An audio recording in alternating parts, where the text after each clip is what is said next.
"250 million years of evolution have produced this, a giant, super efficient reptile. It's the Nile crocodile. Until recently, diving with these dangerous creatures was considered impossible. But as with any predator, it's how you engage them that's the key. And I'm about to put my belief to the test."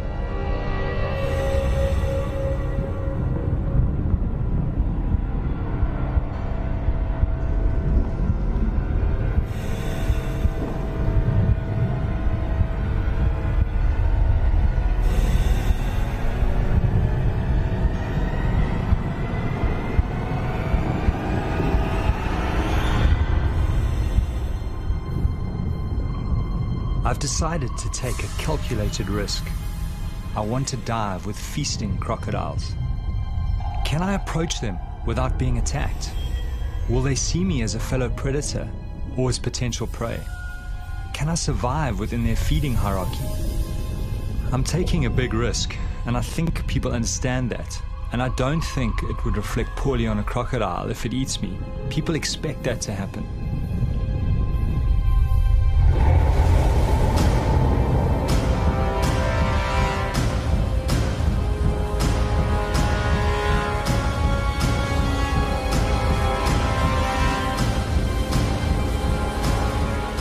My name is Roger Horrocks.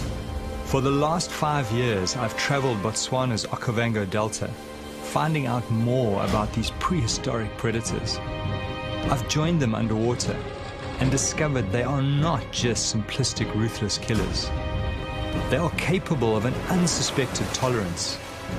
Now I want to test their ultimate acceptance by diving while they are feeding.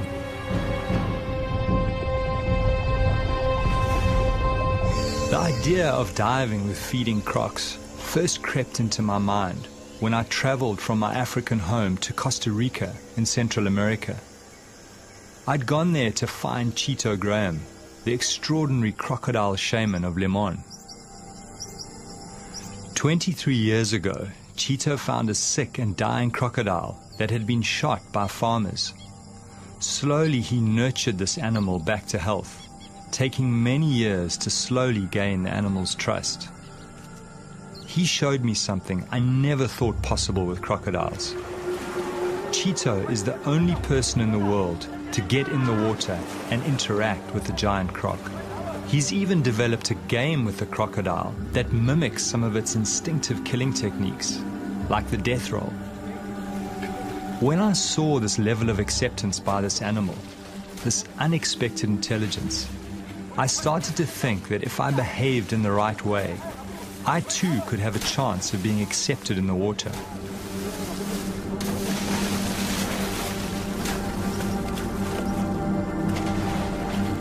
As I watched this man and this predator together, it forced me to rethink crocodile nature, and the seed was sown to set out on my quest.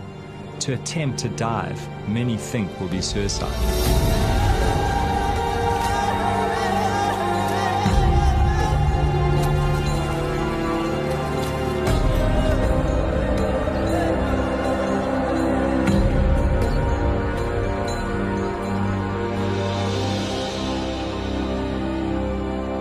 What particularly intrigued me was that somehow the croc can tell the difference between the food Chito gives him and Chito's hands. To come out of this alive, I will need to prepare my mind very carefully.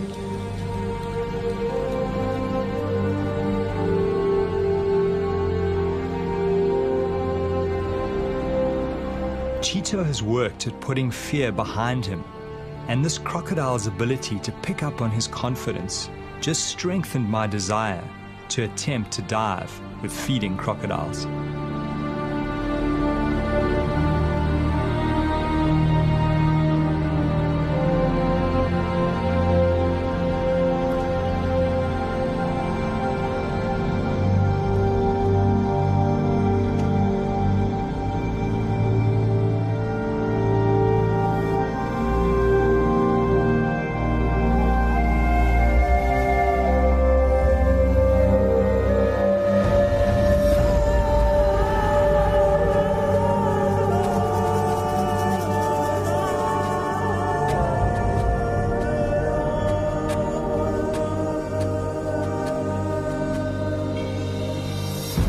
Every winter I return to my old diving ground, the Okavango Delta in southern Africa.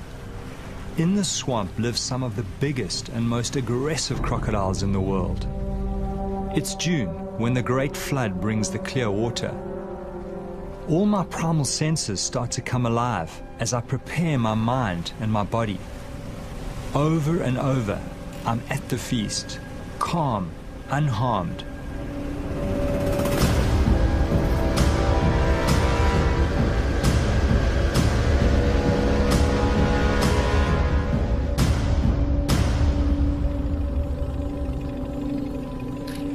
Even though I've worked with these animals for 5 years, I'm still very wary. Some of these beasts have eaten many people and are a huge threat to livestock. My theory is that reptiles, when feeding en masse, drop their territorial aggression to avoid injuring each other. This huge male is very aggressive and not an ideal diving partner. But I'm hoping that this behavior may shift when he is with multiple animals and can smell food.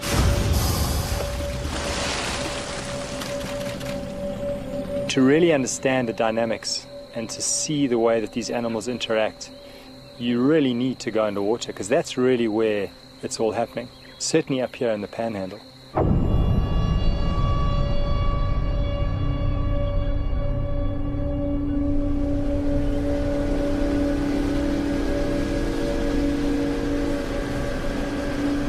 Greg Thompson is the top guide in this area.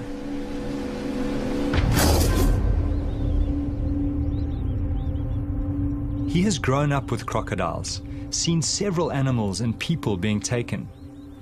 I rely on his judgment to keep me alive, but this is new territory. Nobody has tried to dive with feeding crocodiles. How do you think those crocodiles, will respond, given that, they probably have to defend that prey against other crocodiles who will pick up the scent? That, I think, is going to be one of the unknowns. To be honest, I'm not 100% certain how they're going to react with something that's threatening their food. Certainly with other predators, they're very, very defensive around their food, around their prey species, something that they've killed. And crocodiles might very well be the same. Certainly a big aggressive male, at this time of the year, if he has got a meal, if he is hungry, I do believe he is going to defend it and be aggressive to anything that comes into that area, something that he thinks might be stealing his food. As human beings, we've just, we've evolved together with crocodiles, and we've evolved as one of their prey species. Human beings tend to settle near water. They need water for drinking, for washing, for all their sort of daily activities. So you're always going to have people close to their environment. He sees people as something that he can eat.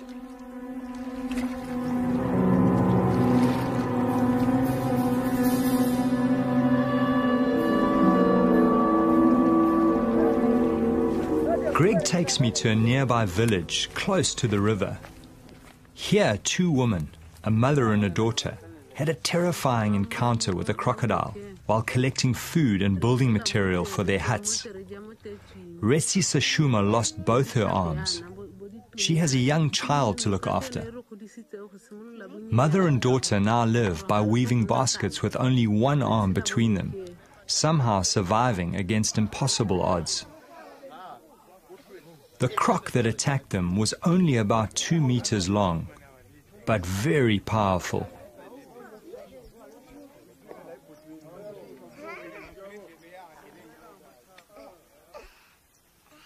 The woman's scars are a constant reminder to the rest of the village of the crocodile threat.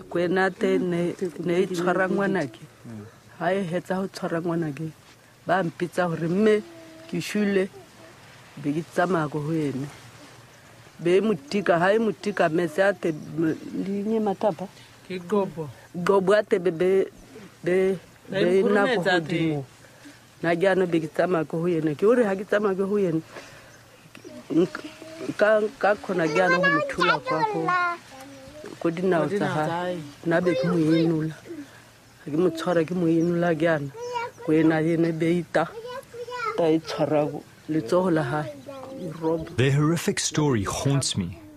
Despite their loss, they have no wish to kill the crocodile. Somehow they accept this tragedy as part of living here. I wonder if only certain crocodiles attack people. I know that some crocodiles are more aggressive than others. Their personalities differ quite considerably. But there was only one way to find out. I go in search of the crocodile that attacked the woman.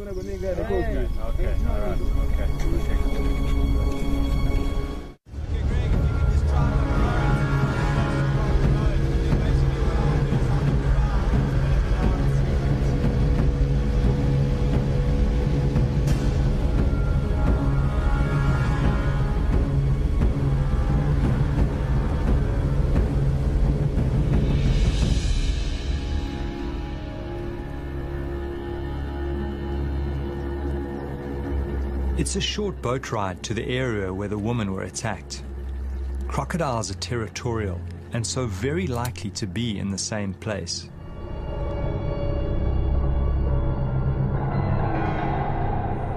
As I kit up, I have this strange feeling going in the water with this crocodile.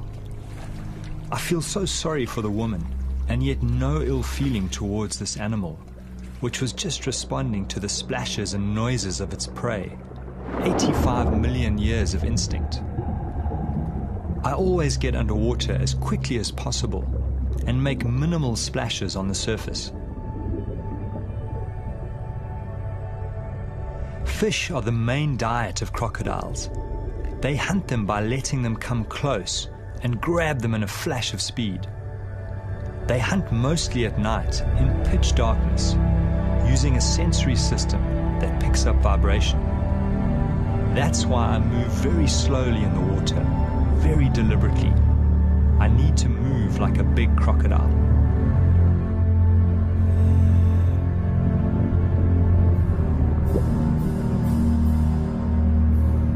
The fish becomes skittish. I sense a big predator close by. Knowing this is potentially a man-eater puts me on high alert. It disappears quickly under the papyrus into the maze of underwater tunnels.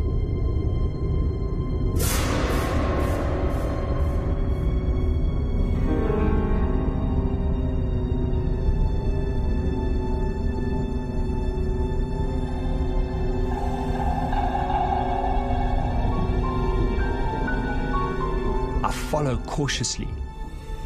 Some of these tunnels are kilometers long.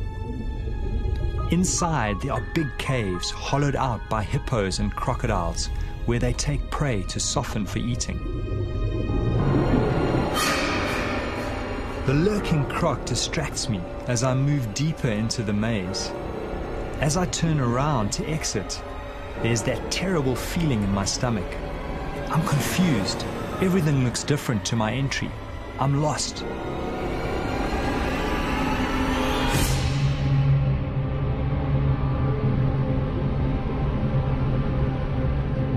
It doesn't help my anxiety to find the remains of one of the crocodile's last meals.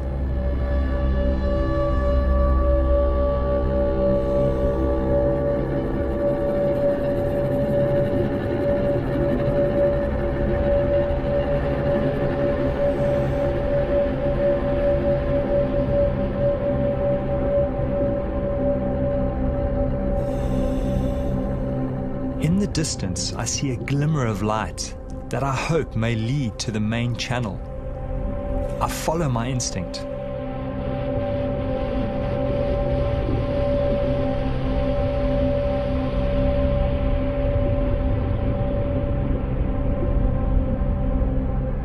It's a huge relief to be back in the sunlit channels.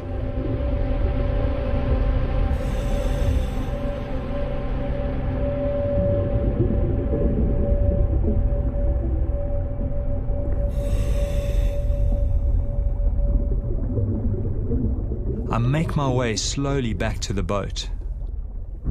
Suddenly, I glimpse a familiar texture amongst the river cabbage.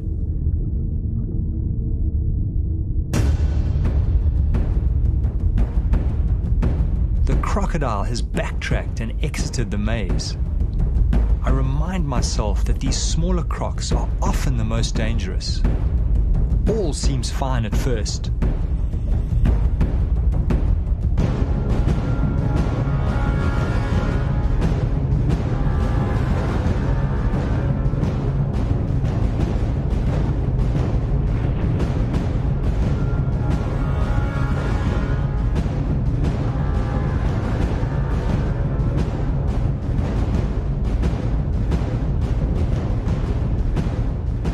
Suddenly the croc turns on me, ready to attack.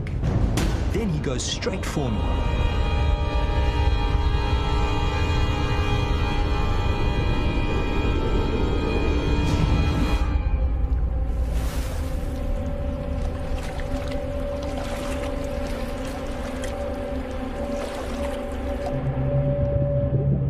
It was difficult to see his size because just his tail was sticking out. So I got a couple of shots of the tail and then obviously got too close to him. And he suddenly moved out and started sort of slowly swimming down current. So I swam after him and he went faster and faster and faster. And I would say he was about a 9-foot croc, pretty much my size, maybe just a little bit bigger. Beautiful, beautiful markings and beautiful animal. As we tracked down the main channel together, suddenly he got to a point where he actually faced off. He turned around on the bottom, kind of faced me sideways, and then all of a sudden he came kind of straight for me and passed me on the left.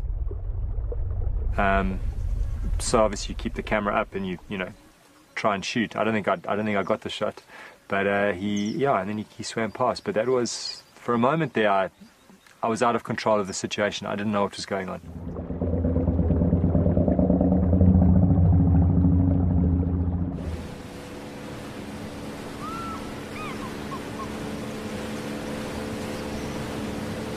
Traveling back past the village, we get word that a cow has been taken by a big crocodile and has been seen dragging it downriver. For the villagers, this is bad news. Cattle are their currency, their symbol of wealth. But for me, this may present the chance I've been waiting for. With the smell of the fresh carcass, a huge scent trail is moving downriver, calling all the crocodiles to focus on this one large food source.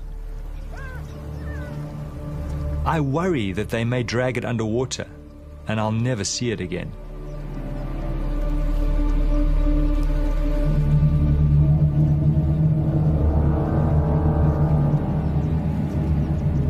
Seeing the animals around the carcass, I start to get a really uneasy feeling building inside me.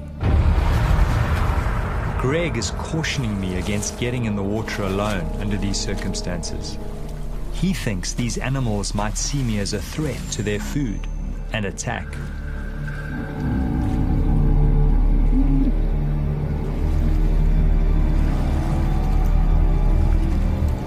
Looking at these feeding crocs, I watch carefully for their aggression towards each other, imagining myself amongst them. They seem to be very accepting of each other, but how will they react to me?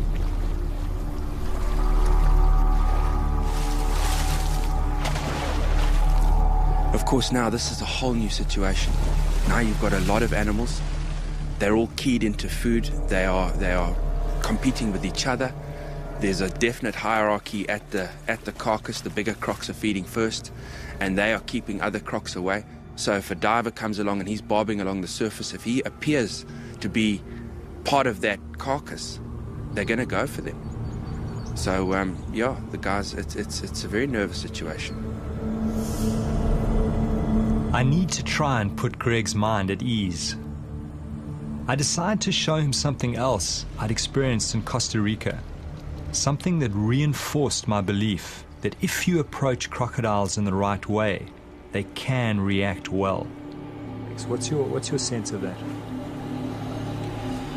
Look, I mean, there's still a lot of unknowns in what you want to do. Greg remained wary as I showed him what I'd seen in Costa Rica.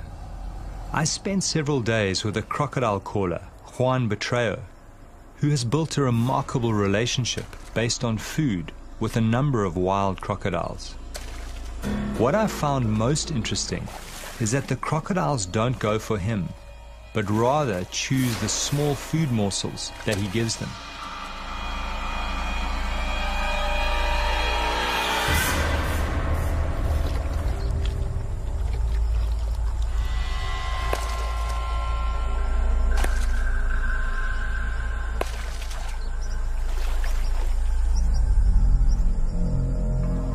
It's somewhat of a mystery why they don't take him, but this was what gave me hope for diving with the feeding crocodiles. I was counting on them accepting me as another predator at the kill and not attacking.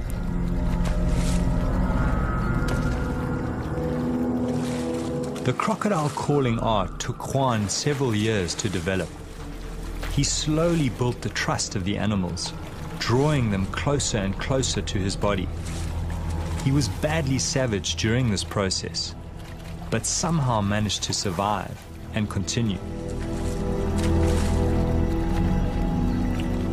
Juan has even taken his relationship further, and the crocs allow him to touch them. He shows a side to crocodiles very few know.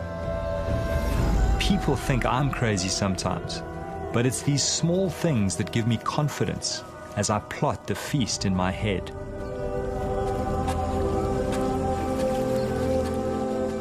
Greg remains skeptical.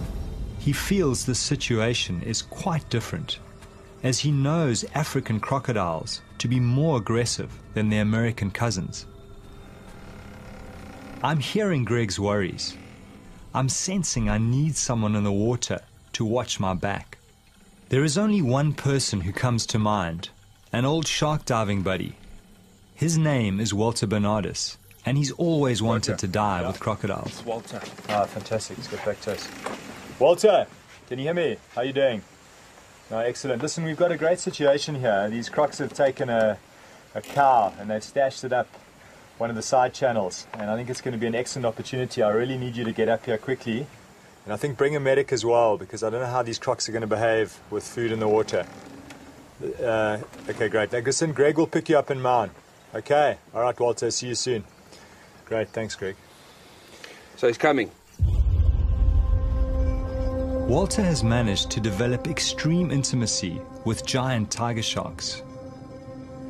He worked out that by touching their sensory organs next to the shark's mouth, a catatonic-like state could be triggered. It was only his deep knowledge of sharks and his fearlessness up close that made this strange and intimate feat possible.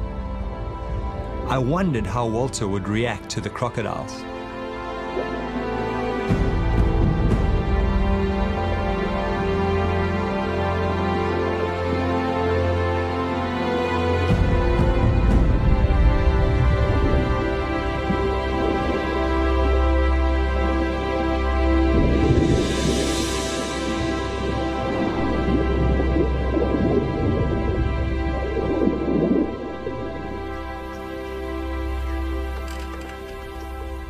Now I'm stressed about the time. I need to get in the water as soon as possible to get Walter used to the crocodiles. I'm also worried because water clarity is dropping as the current is starting to decrease. Welcome, man. Good to see you. Good to see you too. Welcome aboard, man. Fantastic. Walter has brought with him Ainsley McClarty, experienced paramedic recently back from working in Afghanistan. Good to be here finally. Now there's no turning back. The fear starts mounting as we speak of what we face. The water pulls me, and at the same time, its depths haunt me.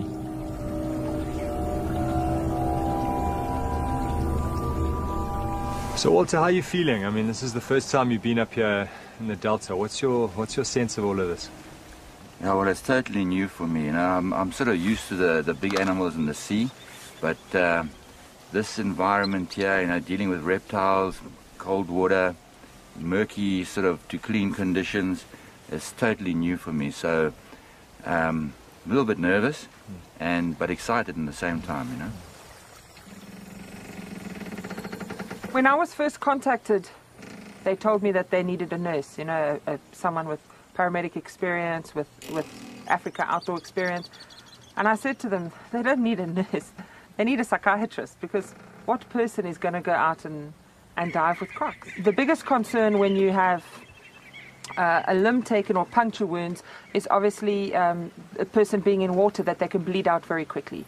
And so putting pressure on, getting a drip up as quickly as possible, and stabilizing the patient is always the most important. I've dealt quite a few times with people who've lost limbs, and it's definitely very achievable to save their life.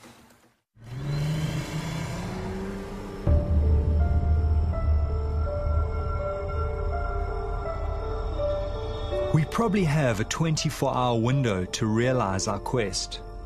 Once the carcass is finished, the crocodiles will disperse. We have to find the carcass and try to dive late this afternoon or tonight, even though it increases the risk factor. This might be our only chance. This is what I love most. This is my world. Fear is something I've learned to control and understand. The dark is part of our deep evolutionary past, because for thousands of years, big predators hunted our ancestors at night. You know, it's hard to explain why we do it. Why do we do it? We do it for the excitement, we do it for the challenge. And I realize that what we're doing shatters the perception that people have of these animals.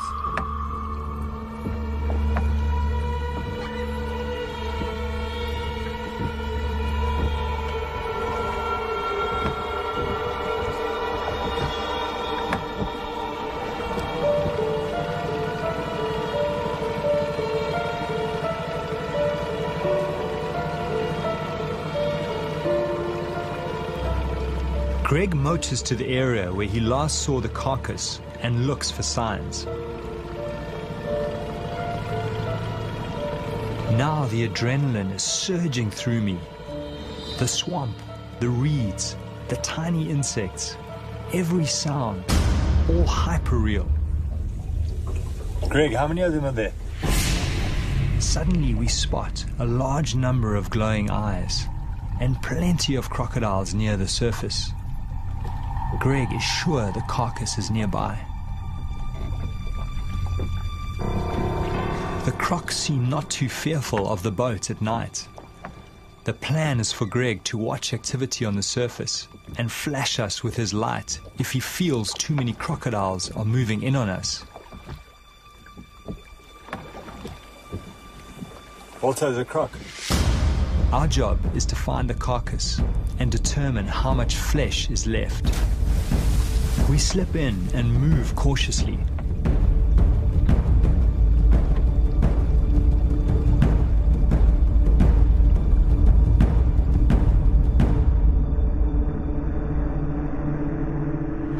The crocodiles are patrolling the surface. We get underneath them and soon find the carcass jammed under the bank. Walter finds part of a crocodile's tooth broken off in the carcass bone. I was relieved to find some meat still on the carcass. Greg sees a large male approaching us from the boat. He comes to the edge of our light.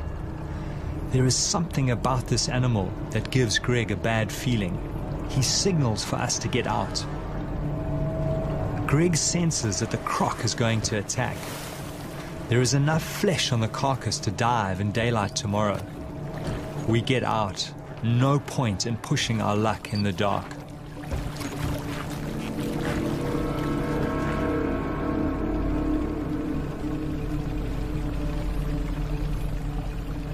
How's that tooth in that femur? Actually brought it up with me, eh? Let me have a look. Oh, that's incredible. Obviously broke off when they were biting into them, because their bite force is amazing. And apparently this ridge on the side is what they use to actually, when they lash out, you know, bash into other animals. Now's a good time to tell me about all that stuff, eh? Yeah, oh my goodness.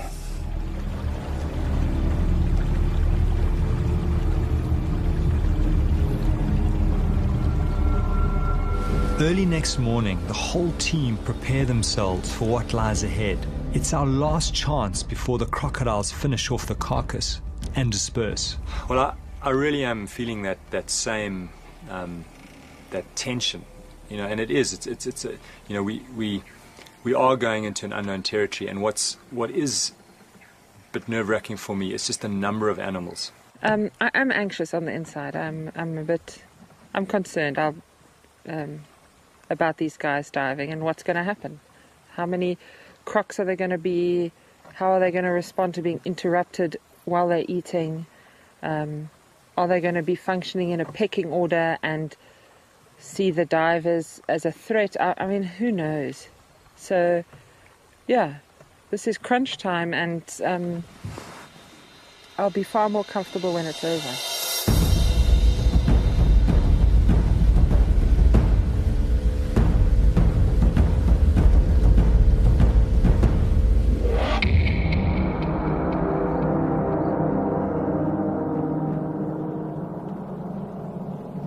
As we approach the area where we saw the carcass in the night, I'm seeing more crocodiles than I've ever seen before. Trying to heat their bodies, they need heat for the energy to feast. This big male has the marks of recent fighting. Not a good sign for us divers. I was hoping that they would be more tolerant to each other with so many animals together.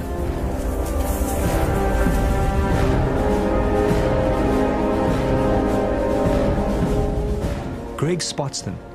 I count at least 20 animals near the carcass. Knowing we are about to enter the water, my whole stomach starts going into a knot. I focus on breathing, put all the good encounters in the front of my mind, and push the nightmares away.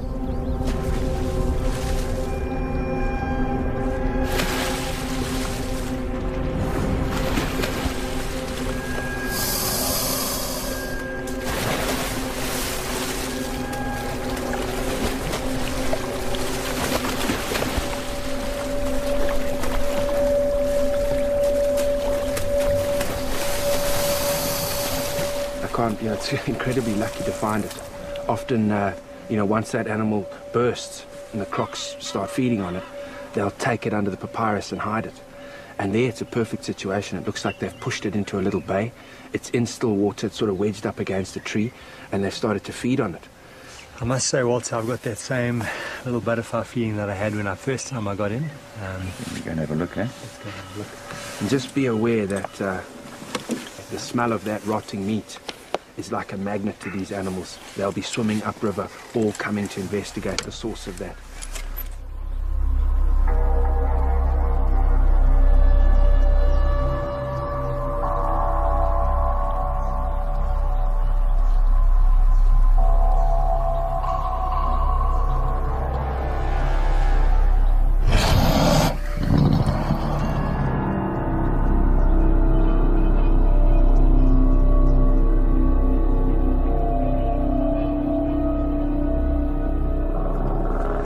Prepared into the water some distance from the carcass. Crocodiles don't like boats in the day. Just be careful, eh? As we enter, I'm startled by a crocodile right under the boat. I control my fear as I try to see where it's gone. The visibility is so bad, I can only see 4 meters, less than the length of some of these crocodiles. To make matters worse, the current is exceptionally strong. Should we abandon the dive? These conditions are frightening. I push my fear aside and move towards the carcass. Crocs seem to be everywhere, following the smell of the meat.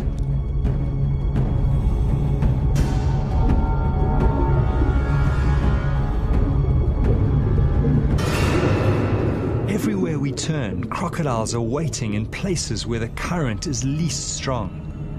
It's a maze blocked by dragons. I find it hard to read their body language, but none seem to be showing aggression yet.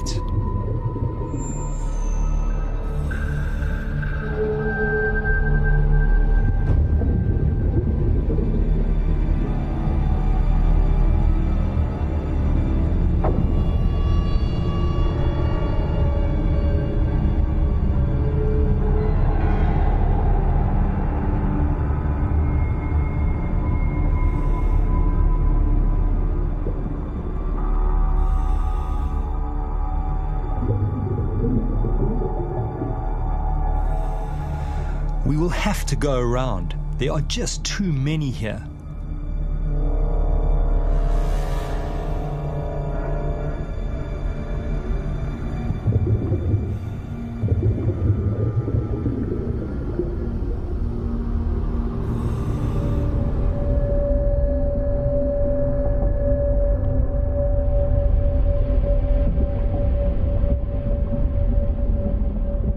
I'm surprised no crocodiles have confronted us yet. We are well into their feeding territory. In the gloom, I make out a large pelvic bone ripped from the carcass. Amazingly, no animals challenge us as we approach it. Do they somehow know we pose no threat to their food? Or are they just waiting to attack?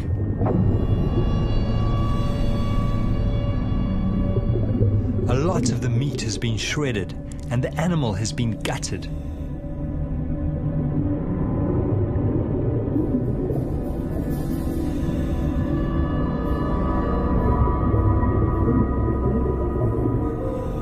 Walter watches my back as I inspect the carcass.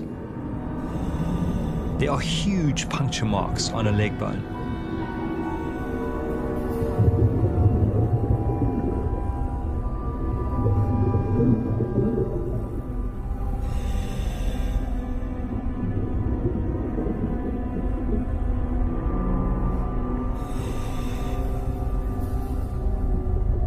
As Walter swims to the side, he sees a huge animal within a few feet of the carcass, watching us, waiting, assessing. The biggest challenge lies ahead. It's time to get back to the boat through the mounting circle of crocodiles, and somehow we have to appear confident, give no sense of being prey. Walter is telling me his plan to swim underneath as soon as the next crocodile goes up for a breath.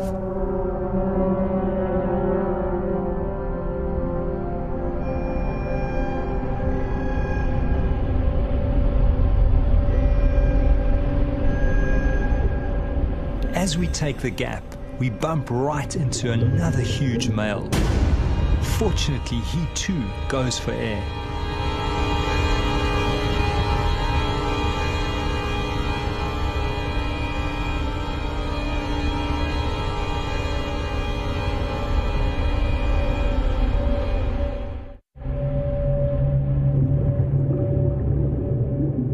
As we swim through the maze of crocodiles, the strangest thing happens.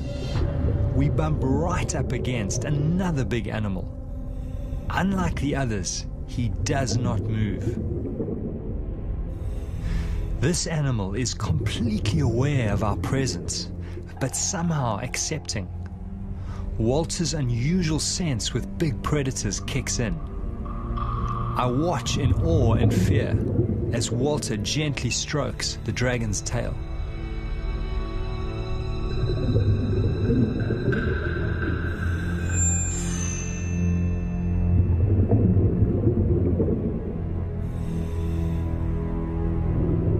Then something happens that I could never have imagined. I watch in disbelief as Walter begins to ride the crocodile across the river in the direction of the boat. Even though the crocodile is slowed by Walter's heavy weight, it does not shake him off or attack. It feels like I'm watching some strange fairy tale as Walter rides the crocodile some 50 meters across the river. I have no explanation for why a predator allows such intimate behavior.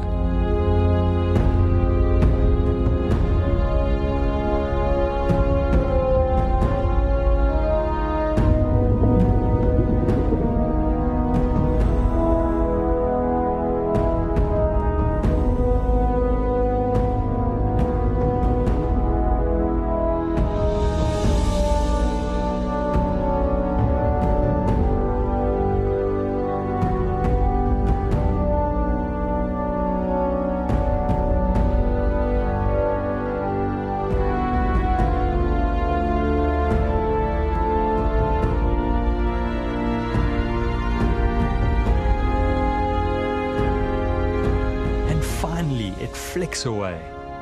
Yet again, these animals reveal another side, the mystery side that few people ever get to see.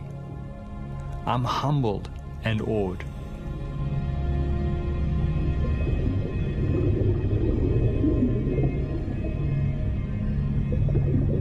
Yeah, you get a feeling with some animals, you know, they will let you interact with them, let you touch them, others won't.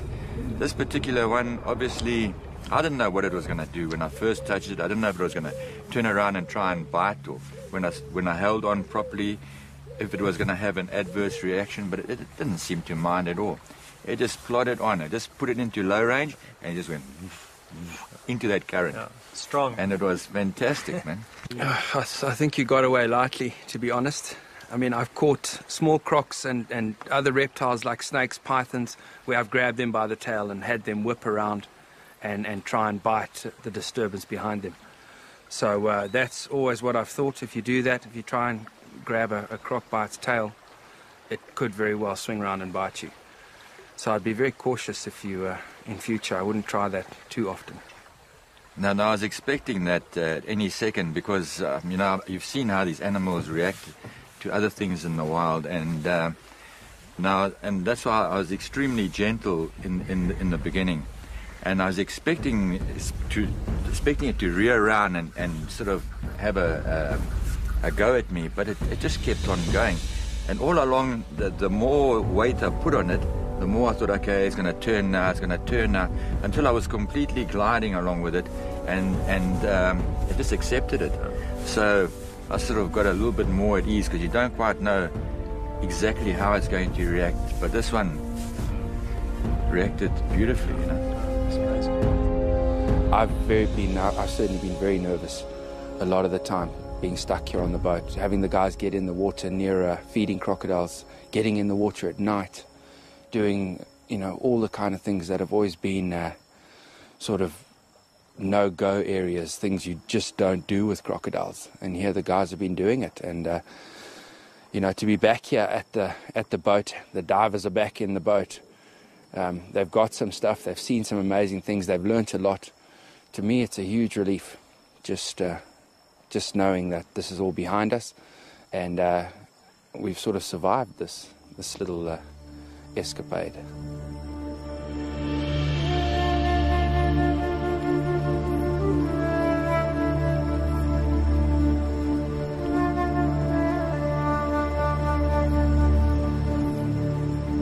You got to accept it that coming out of the experience, you're not going to be the same as you went in.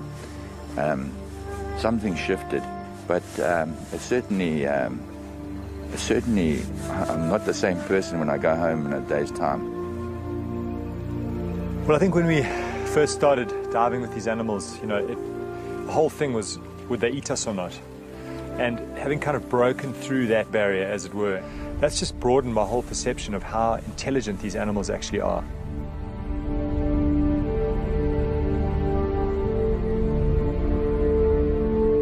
Through this journey, I've been haunted by two voices.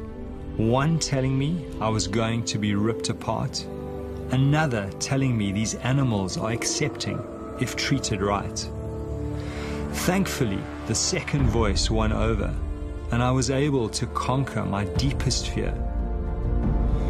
It's opened up a new light on crocodiles. It's brought me closer to them as a species. For me, these special moments when man and dragon come together, that's when I'm most alive.